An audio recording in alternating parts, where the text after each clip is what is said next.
For over 3 decades, the Malaysian Timber Council has been progressively working towards their mission of ensuring the sustainability of the Malaysian timber industry by improving its competitiveness, enhancing market access, and creating trade opportunities.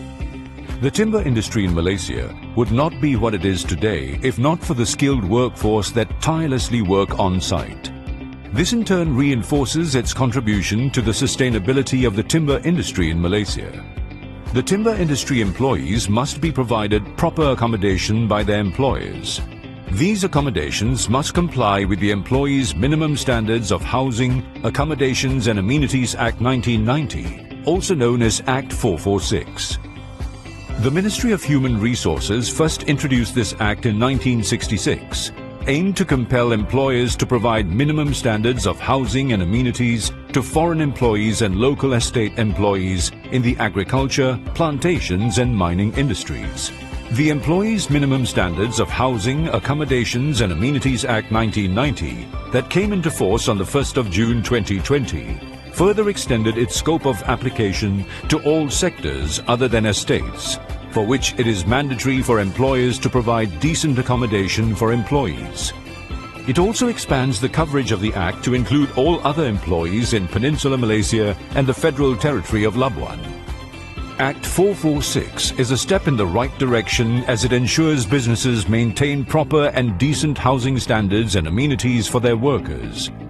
These include provisions of kitchens, sanitary facilities, common use areas such as living rooms, dining spaces, laundry and recreational facilities. A clean water supply, electricity, medical assistance and fire safety must be provided to the employees on these premises as well. It is required under Act 446 that all employers providing accommodation for the employees must ensure that each of their living spaces shall be at least 3.6 square meters for non-dormitory style and not less than 3 square meters for dormitory style. The accommodation must also be segregated based on gender for the comfort and safety of all employees.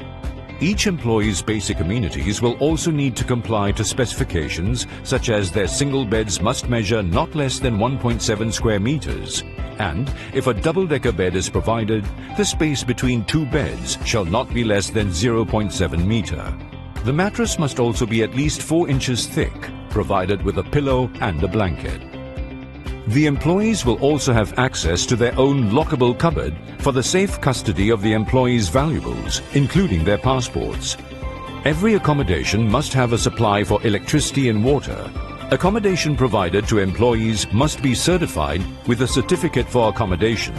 Employers or centralized accommodation providers are required to apply for a certificate of accommodation from the Director General of the Department of Labour Peninsular Malaysia, JTKSM. All living accommodations will also be accompanied by satisfactory sanitary facilities, such as lavatories and bathrooms, as well as access to personal hygiene amenities for both genders.